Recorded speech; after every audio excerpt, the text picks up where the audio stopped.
Our closing keynote is a 20-year-old software industry veteran who's got his start as a Java developer / architect and who has spent most of the last 15 years focusing on lean and agile practices. In 2007, he helped to develop the Kanban method for knowledge work. He managed the world's first project implementation of Kanban that year and has been conducting Kanban training, coaching, and consulting ever since. Recently, he co-founded Actionable Agile, which provides industry-leading predictive analytics tools and services to any lean agile process. He holds an MBA and regularly teaches a class on lean principles for software management at the University of California, Berkeley. Ladies and gentlemen, with his talk titled The Secret History of Kanban and Why It Matters, it is a privilege to introduce Dan Vacanti. Thank you so much for that introduction, Rob. That was brilliant. Rob and I were talking just briefly before this presentation started, and I was telling him just how thoroughly, absolutely gutted I was, thoroughly disappointed and gutted I was that I was not going to be able to be there in person in Ireland, because Ireland and Dublin specifically, is one of my absolute favorite places on earth. So I figured if I couldn't be in Ireland, then I would do my best to bring Ireland to me. So I believe it's 7 o'clock at night in Ireland, which means that hopefully everybody has a drink or two in their hand, and I hope you will join me in 1 or 3 or 5 of these. These talks always, I think, go better with a little bit of alcohol. So cheers, everybody. Slàinte. And with that, we'll jump right into it. The secret history of Kanban and why it matters. Oh, one other point. I normally like to make my presentations fairly interactive, fairly informal, but because this is a bit of a story, I think what I'll do is I'll just try and run through these slides as quickly as possible and leave as much time as we can at the end of the talk for question and answer. And so that's when we'll bring Rob and Claudia back in for some Q&A. So that's that. I think that's what we'll do. I'll just try and go not as fast as possible, but we'll try and leave enough time at the end. So the secret history of Kanban and why it matters. First things first. I want to acknowledge a guy by the name of Darren Davis. My guess is most of you out there have never heard of the name Darren Davis. That's really rather the point of this talk, by the way. What I'm going to present here is based very much on a presentation that Darren's already given, a presentation in a blog post that Darren published, a few years back. Updated with a little bit more information, and of course, my take on my experiences there too. Darren and I had a little bit of debate over which picture we thought was better for him. Of course, I thought the one on the right was a little bit better. He wanted the one on the left, so we just kind of compromised and went both ways. So Darren was worked back in, if we rewind all the way back to 2006. Darren was working at a company called Corbis, Corbis. I don't know if anyone's ever heard of Corbis. The best way to explain Corbis, at least back then anyway, was if you know of Getty Images, Corbis was kind of in competition with Getty Images. They sold stock photography, digital rights to stock photography and things like that. Darren was on the what was known as the sustainment engineering team at Corbis, and sustainment engineering there was pretty much what you might expect it might be at any other place. They did hot fixes, they did small feature enhancements, they did bug fixes. It was kind of the keep the lights on maintenance, whatever you might want to call team. And the way that Corbis had sustainment engineers structured at that time was kind of in what can only really be described as a waterfall type process. Really, really, really big planning up front. They would try for quarterly releases, but as you can imagine, they almost never hit them. So anything that they planned for at the beginning of the release almost never got delivered by the end of the release. And of course, there were always constant changes and constant add-ons and things like that. So in 2006, there was kind of a concerted effort to fix what was perceived as a broken sustainment process, because they just weren't getting, the business wasn't getting out of sustainment what they thought they should be getting. So Darren was on a team that comprised of some other people. Some of these people you may have heard of, some of these people maybe you haven't. Dominica de Grandis was on this team as a configuration manager. A guy by the name of Mark Brody was another development manager on the team. Larry Cohen, a development manager. Steve Weiss, an architecture analyst. Sorry, Steve, I don't have a picture for you. I asked Aaron, he doesn't have one either.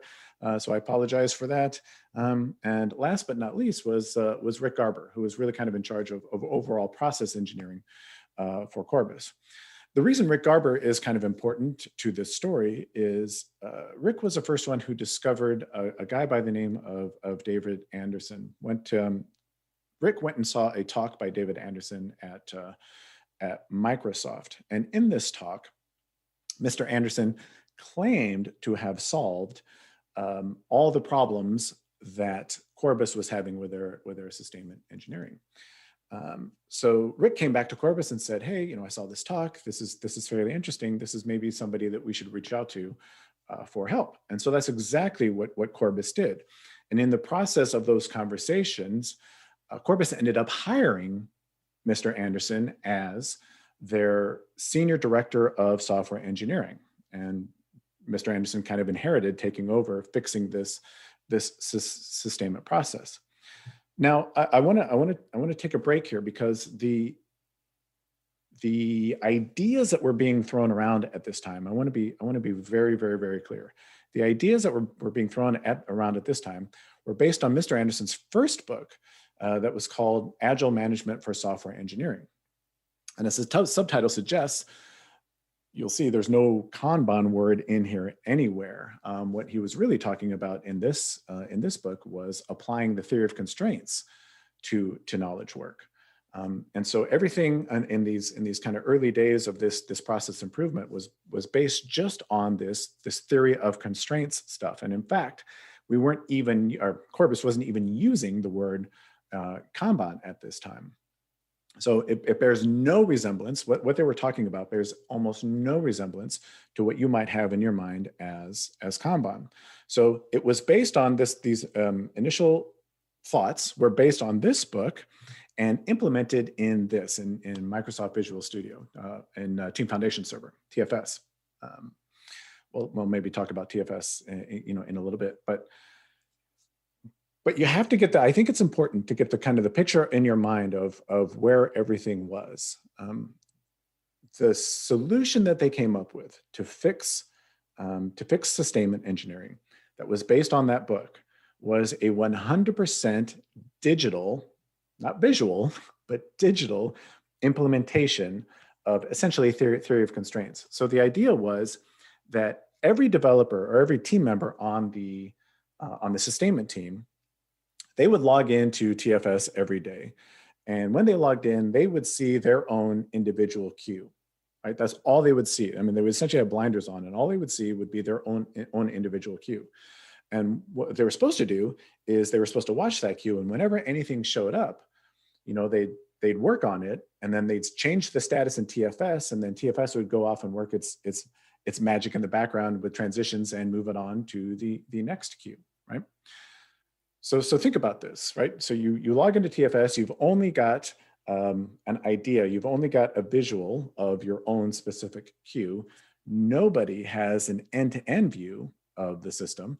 In fact, that was really kind of rather the point. The idea was that by just focusing on the items in your queue, that the system would kind of self-level, right? It would just kind of manage itself.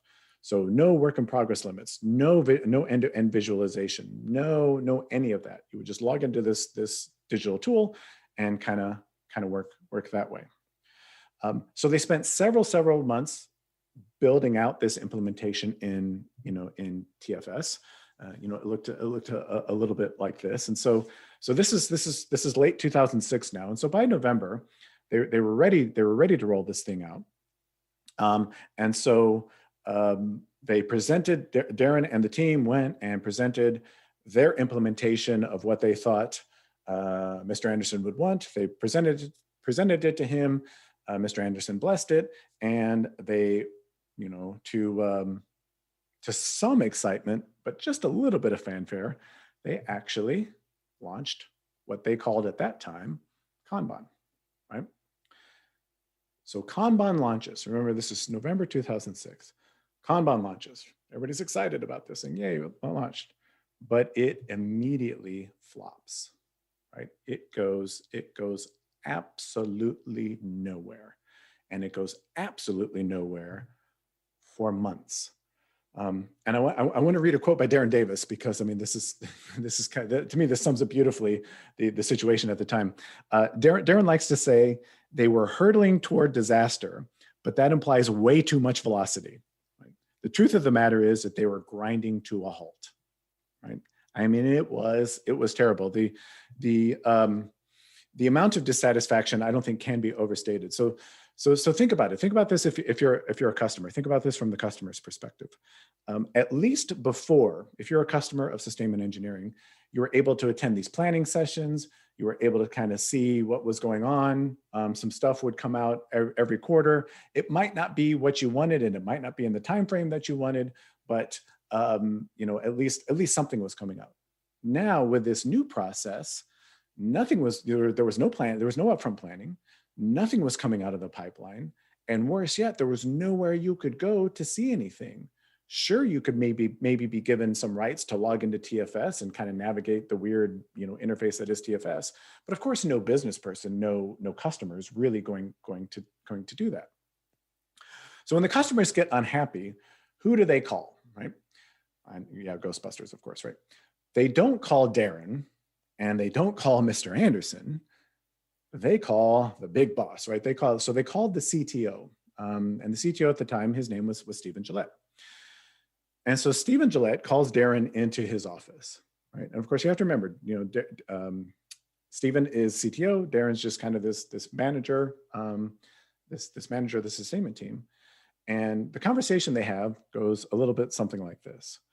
Stephen says to Darren, "You have to fix this process, or I'm going to have to fire somebody." And I'm kind of paraphrasing based on what Darren told me, but that's essentially the gist of the conversation. Now, from Darren's perspective, when he hears that, Darren's thinking he's the one that's going to get fired. Now, it turns out it was Mr. Anderson who was walked out the door shortly after this, but that's maybe for another time, and a few more beers. But Darren couldn't possibly know that Stephen wasn't talking about Darren. He was talking about about somebody else. So Darren gets the team together and says, "We got to fix this thing, or are people are going to start getting fired?" So it's at this time that Dominica steps up and she says, "You know what? We should have something called a stand-up meeting." Now, yes, right, I probably failed to mention this before, but the team that was working, the sustainment team that was working on this stuff, they weren't even doing basic things like having a stand-up. Remember, all you did as a developer, you went to your computer, you logged into TFS, you looked at your queue. That's all you did, right? So nobody got together as a team to talk about this stuff. So Dominica comes along and she's like, "You know what? We should maybe do the stand-up thing." Darren, of course, thought it was a great idea. I mean, who wouldn't think that was a great idea?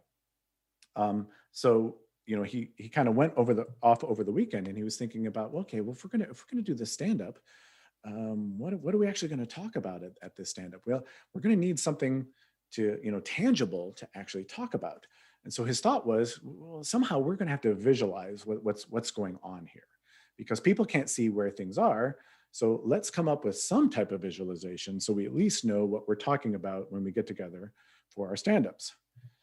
Now, I know all of you are waiting with bated breath to find out when the hero of our story shows up. So this is when the hero of our story actually comes in. It was around about the same time that I was teaching what was known as a color domain modeling class at Corbis. And not to get too deep into the weeds of what color domain modeling is, but the idea is whenever you're doing class diagrams in UML, that you can use colors that represent different types of classes that match, and they will form in repeatable patterns. But the idea is that color, using an element of color, informs these repeatable patterns that that emerge from your class diagrams. Now, it turns out a guy by the name of Kurt Kwame, who was a software architect, was in my class at the time.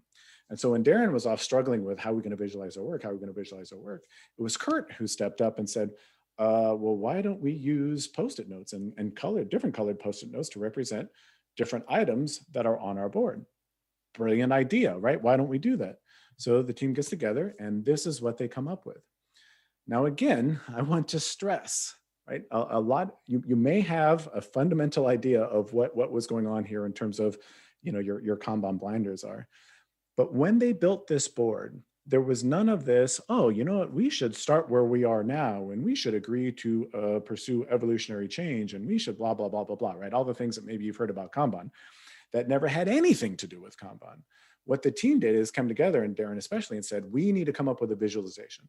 The process is broken. We need to come up with something that is going to shake this process loose and get us focused on execution. Because remember, all they really cared about was starting to get stuff out of the pipeline. That's what they were hyper-focused on that. So the visualization that they come up with, sure, it maybe bared some resemblance to TFS because they were still having to manage their work in TFS. But the idea was they literally took a blank whiteboard, got together as a team and decided, okay, as a team, how do we want to work? How do we want to visualize our stuff? And let's just throw it up there. And that's exactly what they did, right?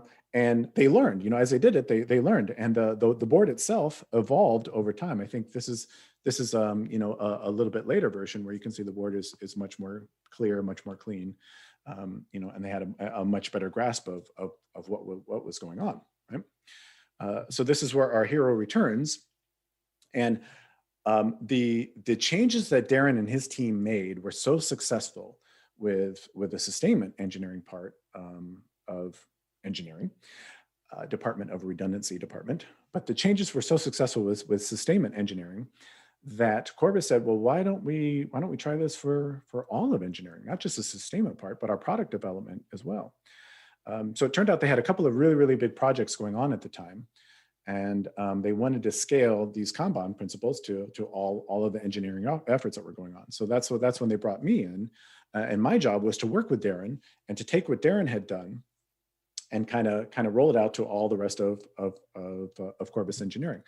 Now, Corbis Engineering, the rest of Corbis Engineering at the time could probably be best described as ad hoc. There was no real formal process. There was no really real formal methodology that they were following. So what I did was very, very much like what Darren did. Is we got together with all the team leads, and we decided, okay, as a group, how do we want to work? Let's literally start with a blank whiteboard, and let's design a process. Let's design a system that is going to work for us. Again, none of this start with where we are now and agree to pursue evolutionary change and all that. And a couple of iterations later, maybe some of you have seen this picture. A couple of iterations later, this is what we came up with, right? It's also important to note this whole respect current roles and responsibilities. That all went out the window too, because pretty much everybody's role changed. Everybody's responsibility changed once we rolled this process out. And you can see we had to scale those role changes across a very, very large team. I think when we started, Corbis Engineering was somewhere around 15 to 20 people. Over the next couple of months, we scaled it up to 60-ish plus people, plus several contractors that we were bringing in. So this idea of evolutionary change and respecting current roles and all this stuff, forget about it, just did not exist. But we were very, very, I shouldn't say very, very, but we were successful with that, with that implementation. Anybody who knows me and knows anything about the talks that I do knows that I can't do any talk without at least mentioning class of service once. And so the next slide I want to show you, just want to warn you, the next slide that I want to show you is actually from Darren. This is all Darren. This is not me, but this is kind of proof around, again, I know a lot of people associate this idea of class of service, this idea that we should treat different items in our process differently. A lot of people equate that with Kanban. Class of service were never there at the beginning of Kanban. In fact, we did everything we could to not use class of service. And again, because this is Darren's recommendation. He would say, this is literally cut and paste of his slide. He would say, if you're thinking about class of service, don't do it. Really don't do it. Because class of service, they cause fluctuation in flow. They normally led to longer cycle times for everything, not just even the thing that was being expedited, but everything.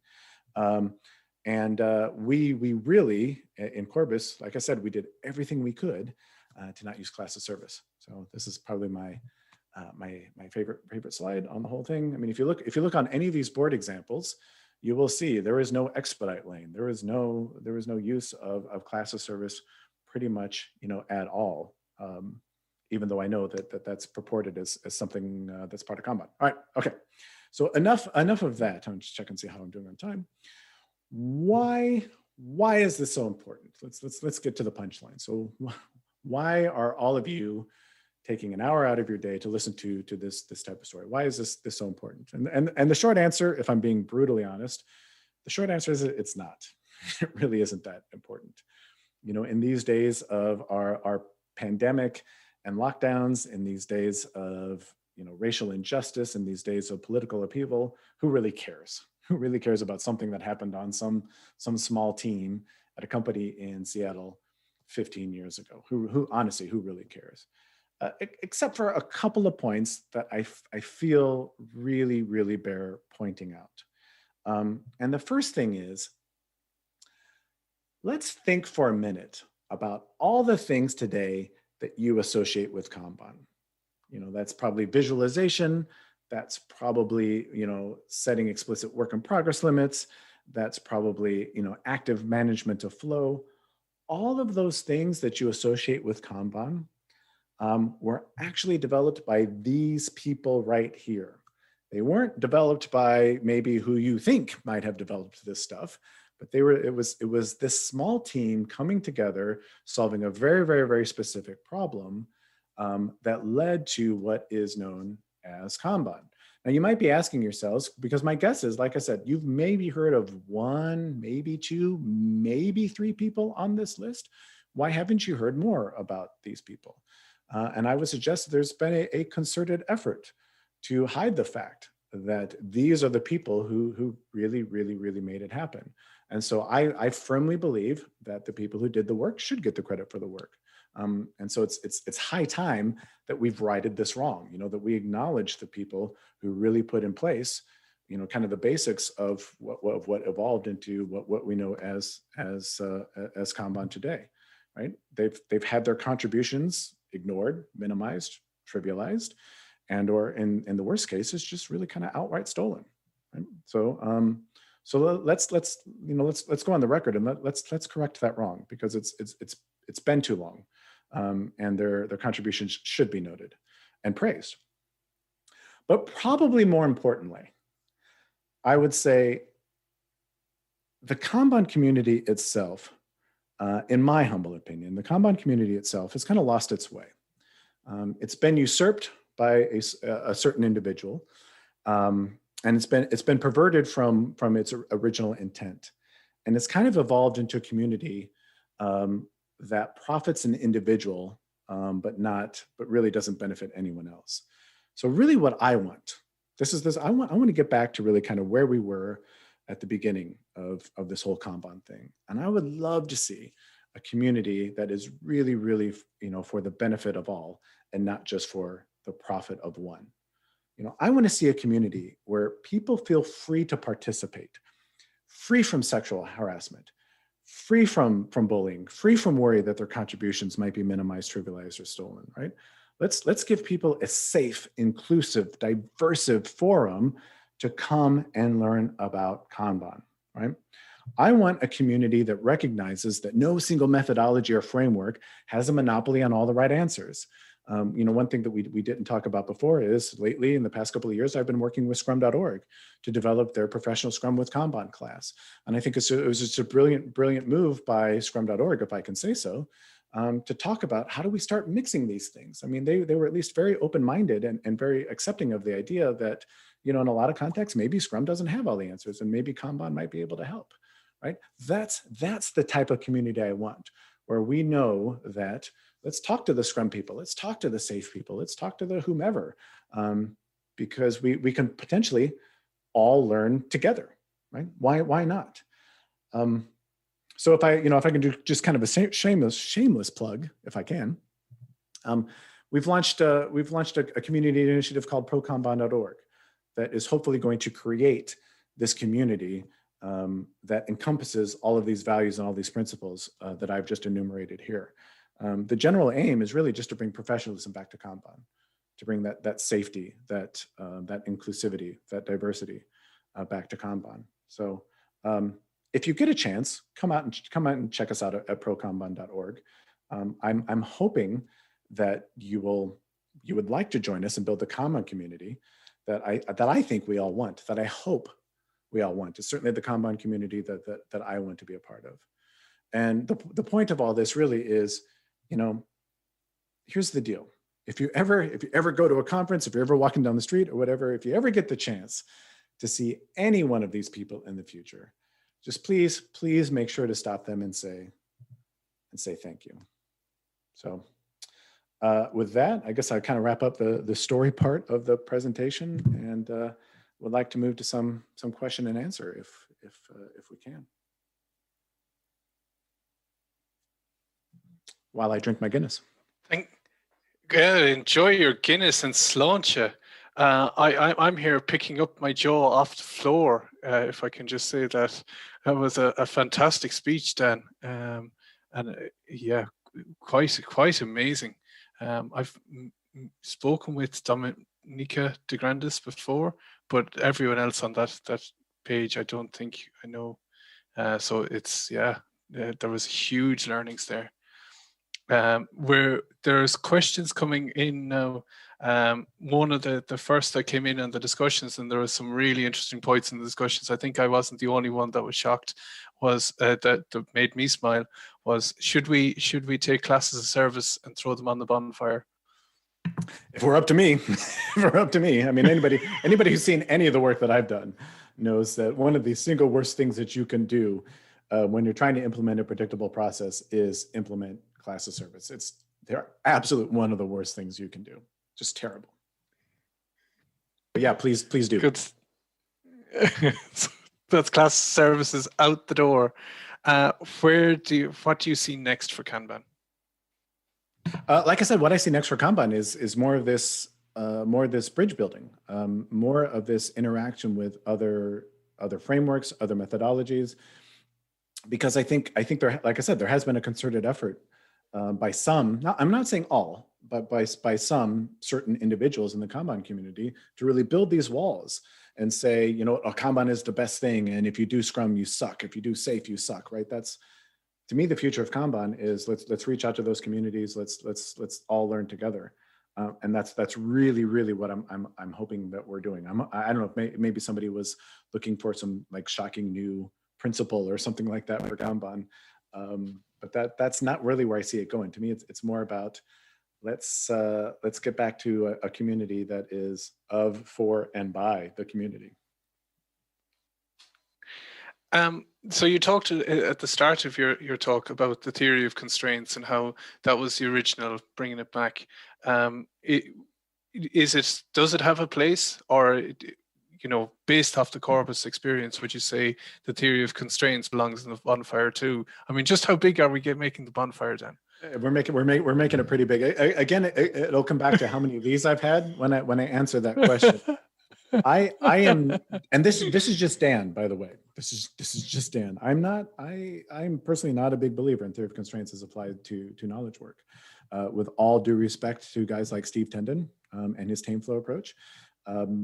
But again, Steve is one of those guys that if you haven't heard of TameFlow and you haven't heard of Steve Tendon, please go look up his work. Go do some research, because he's the one I think who's really moving the needle in terms of applying theory of constraints to knowledge work.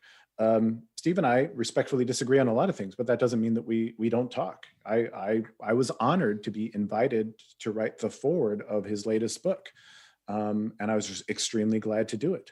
And as we move forward with prokanban.org, we're already talking about how do we roll in some of the concepts of theory of constraints and TameFlow specifically, into Kanban. So for me personally, I'm not a fan of theory of constraints as applied to knowledge work. I would throw it on the bonfire, but does that mean that that it is wrong in all contexts? Does that mean that we shouldn't go learn about it? Does that mean that we shouldn't ask questions? No, absolutely not. No, it definitely has a place, I think. Was that sufficiently vague? I don't know if it was. No, it was perfect. So there's the recommendation, it belongs in the bonfire, but I've taken down Steve Tendon's work on a purely selfish basis, and I hope that this has helped people in the audience. Claudia, is there any more questions? Do you want to ask the next one? I think there is one about how what are helpful sources from your point of view for getting the essence of Kanban? Well, for getting, some of these are going to sound like shameless plugs. So for getting the essence of Kanban, as part of the ProKanban.org initiative, we've written what's known as a Kanban guide. So it's very, very, very much like the Scrum guide, only it's the same, but different, right? So if you go to ProKanban.org or you go to KanbanGuides.org, you can see that we've put together, I think it's 8 pages that really tries to distill Kanban to its essence. I love the frame, the wording that you used there, or whomever used there. It's like, what are the absolute basics that we need in order to consider ourselves doing Kanban? And it's really not much. And it's really more focused on flow rather than a change management process. For me, Kanban has always been about the management of flow. That's what it's always been about. And how it morphed into this change management process, I'll never know. So in terms of getting its essence, there's KanbanGuides.org, or you can go to the ProKanban website and find it. On that ProKanban.org website, there's also a whole bunch of blogs and videos from a lot of community contributors. If you really want to go deep into this stuff, anybody who hasn't heard the name Don Reinertsen, you really need to go look up Don Reinertsen's work. That's getting a little bit beyond the essence, because Don really, really, really goes deep. But I don't think that you can really fully understand flow without at least being familiar with Don Reinertsen's work. So I mean, I would start with the Kanban guide to kind of dip your toe, if you will, and then there's a whole spectrum that you can go in terms of how deep you want to get with your learning about Kanban. We've got a question here that's getting a load of upvotes. How do you relate your history of Kanban to the history of Kanban within Toyota Production Systems and Mary Poppendick's work? From my perspective, the history starts with Toyota in the 50s. Do you agree? I would argue maybe even starts a little bit earlier than that with Walter Schuert's work. But I mean, again, that's kind of more of an academic debate. While I think the Kanban for knowledge work is definitely inspired by the Toyota Production System, and certainly share some things in common, at a principles level, I think they're very, very, very, very, very similar. At an implementation level, that's where I think you might see some things diverging. So I'm not necessarily saying throw the baby out with the bathwater, that there's no benefit in studying Toyota Production System or kind of learning that history. Like I said, me personally, I would start with Walter Schuert even before the Toyota Production System, but that's just me. So, by all means, but the problem that I see anyway, and this is when I talk to clients, and a lot of you have probably noticed this too, especially if you go into software development companies, and as you hopefully you've noticed here, I've been trying very, very hard to say that this is really just not about software development. It's like really anywhere you have flow, any context you have flow, you should be able to apply Kanban. But software development engineers anyway seem to be especially resistant if you start talking about the manufacturing side of things, because they'll immediately say, well, we don't build cars here, we build software. It's completely different.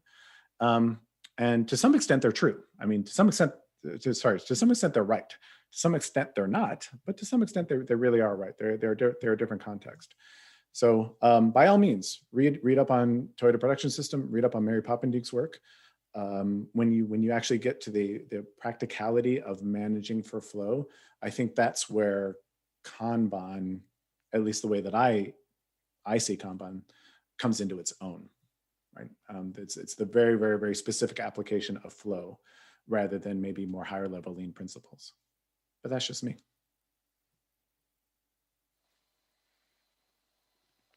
Do you want to go with the next, Claudia? Well, I saw Dan drinking Guinness, and someone was asking him if Guinness is really good in Florida, or does it taste differently?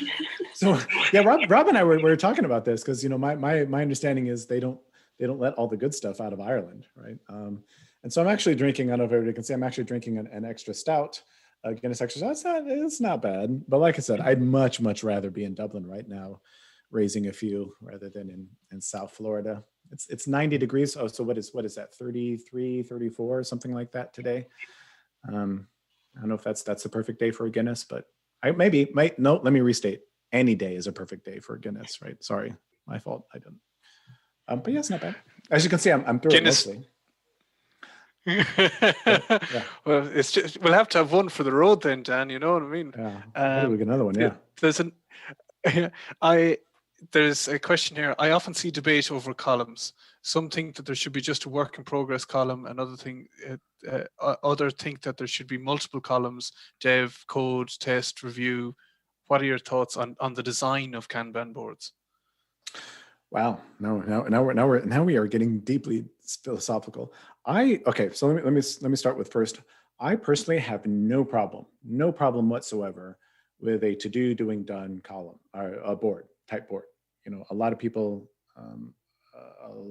talk about that, you know, to do, doing, done, where doing is really just that kind of one, as was, I think they said, work in progress column.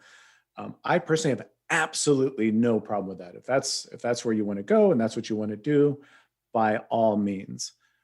However, having said that, at some point, if you really want to get dive deep into, you know, where to look for opportunities for improvement, you're almost certainly going to need to have just a little bit more detailed workflow. And we're going to need to understand where those wait states are. We're going to need to understand where those handoffs are. We're going to need to understand where those queues are. But in many contexts, there's no reason why a to-do, doing, done board can't or won't work. So that's, I guess, I don't know if I answered that directly, but I know a lot of people really kind of come down hard against to do, doing, and done. By all means, do it. You know, but look out, like I said, if you're really looking for improvement opportunities, you'll almost certainly need something a little bit more than that. How can we tell if a team is doing Kanban well? Oh, wow, that's the $1 million question there, isn't it? Right? I mean, if I had the answer to that, no offense, I don't know if I'd be talking to you guys. You know, I'd probably be sitting on a beach somewhere, you know, counting all my money. How do we tell? I don't know. That's. I mean, I think the number one thing that you would look for is are we improving? You know, and the other whole debate around, you know, do we focus on output versus outcomes and things like that? That's a whole other kind of you know, dogmatic debate that maybe we shouldn't get into. But I would say if you're improving, if you're constantly improving, whatever that improvement means, then I think you're doing Kanban well. If you're not improving, you're not. It probably really comes down to it being that simple. Either we're professional and we're looking for improvement, or we're not. I mean, so if I can tell just a quick story about that. Everybody, I don't know if everybody knows, but most people probably know that I'm a pretty big tennis fan. And if you're a tennis fan, you know that Rafael Nadal is the best tennis player that's ever lived. There's no debate. I don't want to hear people talking about Federer. I don't want to hear them talking about, especially Djokovic, right? I don't want to hear about it. We all know that Rafael Nadal is the best tennis player ever. We just know this. It's fact. After winning his 10th, by the way, he's won 13 by now, but after winning his 10th French Open, never been done before in the history of tennis, never been done before. There was an on-court interview. I think it was John McEnroe that was interviewing him. And it was talking about Rafael Nadal's performance after winning his 10th French Open. Like I said, never been done before. And the first words out of Rafael Nadal's mouth, I think, were somewhere along the lines of yeah, you know, I played okay, but I think I can play better. Right? That was the very first thing that he was focused on, is how is he going to improve from there? And to me, that's really kind of the essence of professionalism. And are we doing well? Are we constantly challenging ourselves to do better? Sorry, I rambled, but you can see, brilliant, because I'm getting down to the bottom of my glass, I will ramble more. You're just making me thirsty. And the talk of 90 degrees is making me cold. But before we have a few more questions. Actually, they're coming in thick and fast now. Do you think that a Kanban Blue Book is not a good source of guidance on Kanban? Honestly,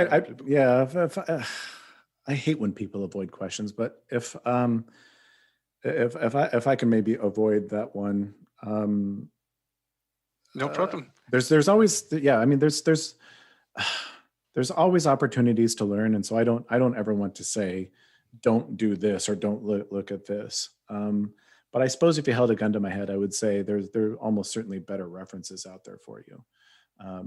But I wouldn't tell anybody not to read something. I mean, as much as I might like to, I don't think that's the right approach or right question, right way to come about it. Yeah, I understand. Claudia? Yeah, we have a question from Paddy. Any advice for engaging in debates that start from perspective framework X is evil or my framework is better than yours? How would you reframe this into a helpful conversations? I don't know. Yeah, like I said, if people really want to get, like I said, dogmatic about it, I'm not sure that there's really much that we can do. But this is one of the things I loved about my experience with Scrum.org is the conversations that we had always tried to have was never about, Scrum versus Kanban, but more about Scrum and. So instead of really talking about how are we different, let's talk about how we're similar. Let's talk about, at the end of the day, chances are the outcomes we're looking for are the same. We all have customers. We're all trying to deliver value for the customers. I'd want to frame the conversation more in terms of where are similarities and how might we learn from each other in terms of delivering on those similarities. But how people are. I mean, if they want to dig in, there's really not much you can do. And maybe my recommendation is to walk away from those conversations and not engage. I don't know. I have to be extremely careful how I phrase the next question, and my pronunciation is key. Okay. But would you say that you are forking, as in the knife and fork Kanban, or forking software? I mean, again, if I was being pedantic and if I was being a bit, I'm trying to think of a non-sweary word to say. I would say that the Kanban that people are experiencing now is the one that's been forked. I'm trying to get back to the main branch, if you will, about what Kanban truly is and what it should have been all along. I think unfortunately Kanban has been, and I think some people hate when I use the word perverted, but I mean, if you look at the definition of perverted, that's really what's happened. The Kanban really has been perverted from, I think its original intent and its original goal. And so all this is really trying to get it back to that. We have a question related a little bit to the previous one. Hi, Daniel. You said that we need to share and learn from each other, mixing different frameworks to implement what's best. So why would we need a Kanban certification? Short answer is you don't. You really don't.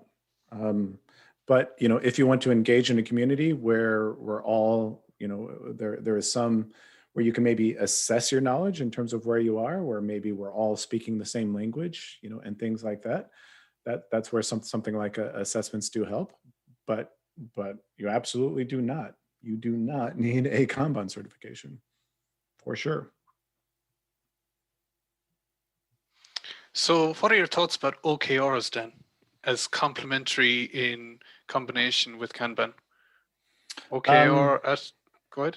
Yeah. Oh, sorry. Go ahead. Were you going to say something else? So OKR at org level and Kanban at team level? Yeah. I'll be honest. I mean, I'm not. You guys, I think everybody's out there trying to ask trick questions to try and stump me or get me to say something that I'm going to regret later, and it's going to work. Like kind of like theory of constraints. I mean, OKRs is not something I'm a huge fan of. Again, we have to be, careful of context. Can they work in specific context? I believe absolutely they can work in specific context, but I believe it's so much simpler. If we want to get good flow, if we want to get more predictable process, if we want to get, more effective and efficient in terms of our delivery, I believe there are much simpler ways to go about it with a lot less overhead and maybe a lot less, prescription and rules and things like that. So. I don't know that I'm saying throw OKRs on the bonfire, but maybe, I don't know. In I don't know if it's the same in Florida, but in Ireland we have a tradition of bonfire night around this time, so it's Yeah. kind of coincidental. There's a lot of stuff on it so far. I was going to say, I wasn't sure if you celebrated bonfire night in Ireland or not. I wasn't going to stay away from that, but the fire brigade advise not, so we don't get into trouble. Claudia, do you want to go ahead? Yeah. So, are there any events in Kanban like Scrum, like in Scrum? Oh, events. Yeah. Are there? I mean, there are no. I should say there are no prescribed events in Kanban. Can you overlay events in the Kanban? Absolutely. So can you have a daily Scrum or a daily stand-up? Absolutely. Should you be having a retrospective? Almost certainly. Almost most certainly. Can you have some type of planning event? For sure. Yeah. So are there any prescribed events? No. But can you have events in Kanban? Not only yes, but you probably should be having those types of events in Kanban. Yeah. And that's to me where the and comes in, instead of the verses. There are a lot of people that have figured these things out, so it's like, why would we say, because we're not doing Scrum, we're not going to have a daily Scrum? If it works, why wouldn't you do it, right? We're not doing Scrum, so we're not going to have a retrospective. If it works, why wouldn't you do it? Just a question for me then, and it's one that we've all struggled with. So you showed all the physical boards and the physical groups of people working together. And we've all, now in the modern world, an awful lot of us had to overnight abandon physical boards and move remotely. In your experience, because you came from that TFS first before going to those physical boards, which do you recommend? What's your thoughts around that? And I mean, in full transparency, and if I can be completely honest, and with all due respect to anybody who puts out a Kanban tool, my absolute favorite tool for visualizing a Kanban board is a whiteboard. Because at that point, as my good friend Steve Reed likes to say, you're only limited by your imagination in terms of how you want to visualize your work.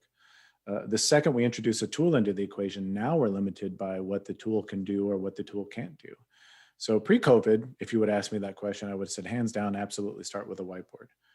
Post-COVID, I recognize that's a much more difficult, nuanced question. So my hope is, and don't get me wrong, there are a lot of good tools out there. Anybody wanting to do pure Kanbanize would probably be one of those.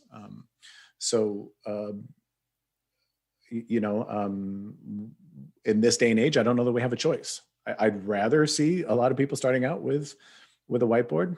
That's probably not an option. So we have to look at tooling, and I have no doubt that the tooling's only going to get better from here. Just have no doubt about it. Because so many of us have our hands forced by what's going on now. Yeah. Fire ahead, Claudia.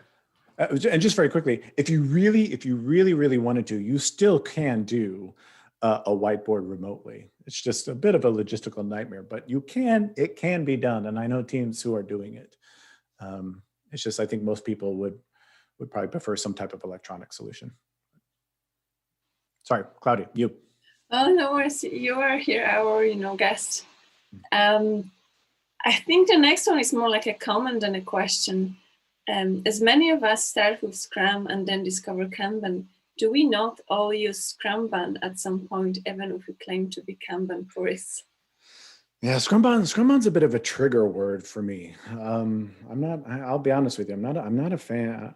I sound very negative, don't I? I don't like theory constraints. I don't like AKRs. I don't like Scrumban. Right? I sound very, very negative. God, maybe I should rethink how I answer my questions. The problem, I guess, the problem with Scrumban is people usually mean it to mean, it can mean one of two things. So there was a guy by the name of Corey Lattis who was at Corbis, as a matter of fact, while all this Kanban stuff was going on. And he wrote a series of blog posts and later a book on what it might be to combine Scrum and Kanban. But most people, when they say Scrumban, what they usually mean is, well, I'm going to take little bits of Scrum that I like and throw away all the bits from Scrum that I don't like. And I'm going to take little bits from Kanban and throw away all the other bits from Kanban that I don't like, and I'm going to put those together, and I'm going to make the worst of both worlds. And that's the one that kind of makes my skin crawl. So so what am I trying to say? I don't know what I'm trying to say, other than I don't know what Scrumban means. I don't know if it's even a thing, because I'm hoping the way that we've defined Kanban, and certainly the way that Scrum is evolving, that you really shouldn't have to choose, right? And you should be able to easily put them together, because there's so many good options out there for doing that. We talked about professional Scrum with Kanban, and with the new Kanban guide, you'll see how easy it is to start layering in some of these Scrum events if you want to start with Kanban. So that's my rambling, nonsensical, non-specific answer to that question. And it's fine. Sometimes with Kanban teams, the focus is on immediate priorities, but where is the opportunity to see the bigger picture? Replenishment or something analogous to release planning? This is so this is where I would defer to, if anybody hasn't seen Klaus Leopold's work on flight levels, this is really where I would go to really answer that question. If we're talking about the bigger picture, how do we coordinate across several teams? How do we coordinate across several projects? How do we coordinate across several portfolios? How do we coordinate strategy? How do we get the big picture for all of those things? And that's where I would defer to. If you haven't seen Klaus Leopold's work, and you're not familiar with flight levels, that's where I would go to learn about all of that stuff, because that's really what he's focused on is, and that's why one of the reasons I think why he calls it flight levels is because it's supposed to give you that kind of bigger picture of what's going on. So if I can punt that one to Klaus, go talk to Klaus. It's fantastic work. I agree with you on that. It's brilliant. Claudia? When is Kanban the right fit? When isn't?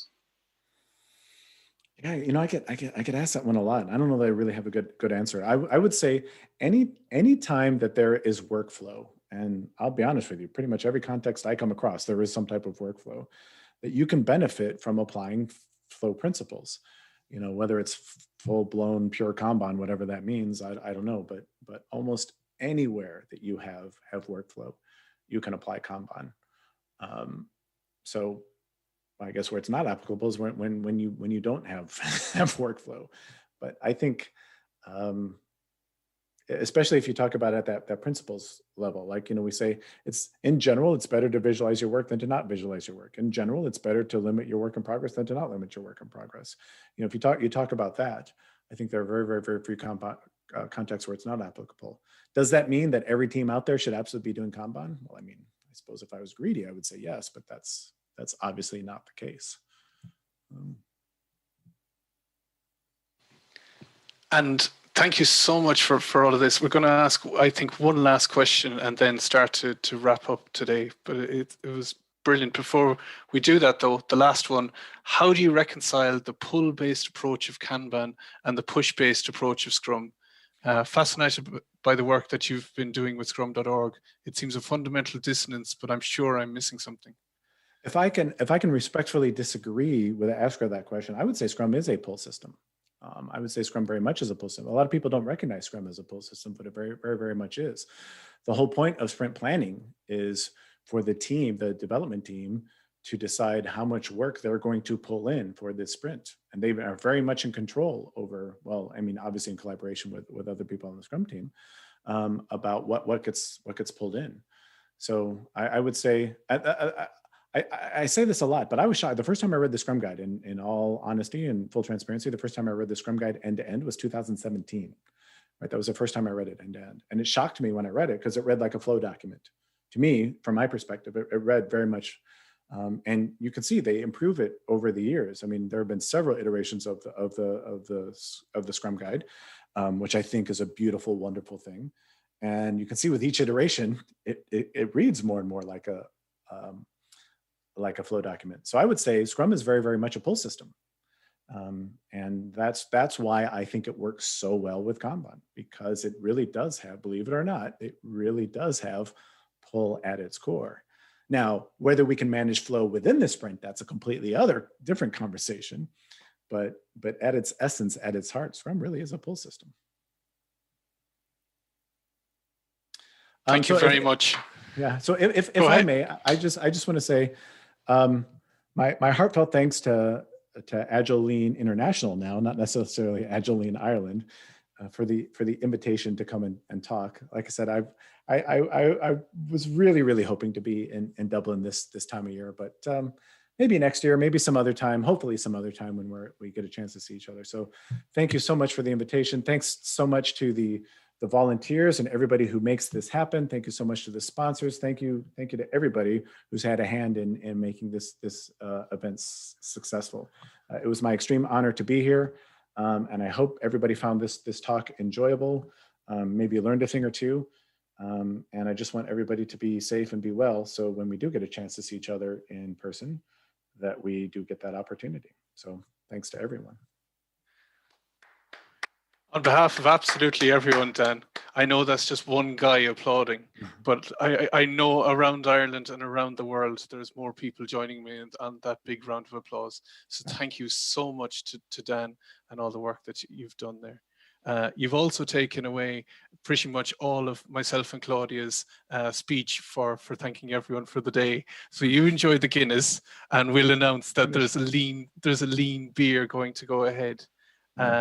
So Claudia, I'm jumping over now to the notes, and I'm going to tell everyone that thank you so much for everyone for joining our fantastic first day at Ali. Thanks so much to Dan, to Marty, to Dave Snowden this morning, to everyone and all our speakers.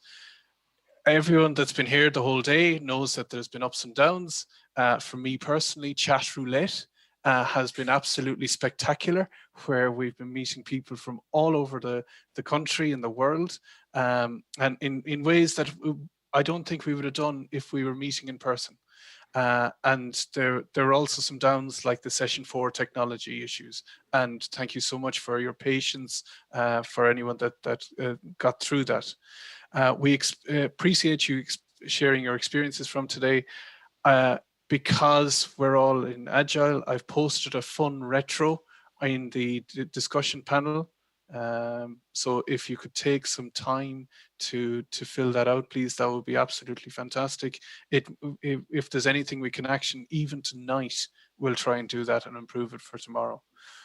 We kick off tomorrow at 11:30 a.m. Irish time. We should have said it this morning, but anyone who hadn't noticed that the clocks in Europe changed, where the clocks in America haven't. So most people have seen that because it happened on the weekend, and we'll be starting off with brand new breakout sessions and keynotes. So make sure you get here early. And finally, it would be fantastic if you could join us for drink at our Global Lean Beer Virtual Network event, organized by our good friend Coca. It will be a great opportunity to meet like-minded people and share your learnings from today. The link to that event was sent via emails, but I can also post it on the chat here as well. Thank you, guys. Thanks, everybody. Good night. Well done. Thank you all. Thanks.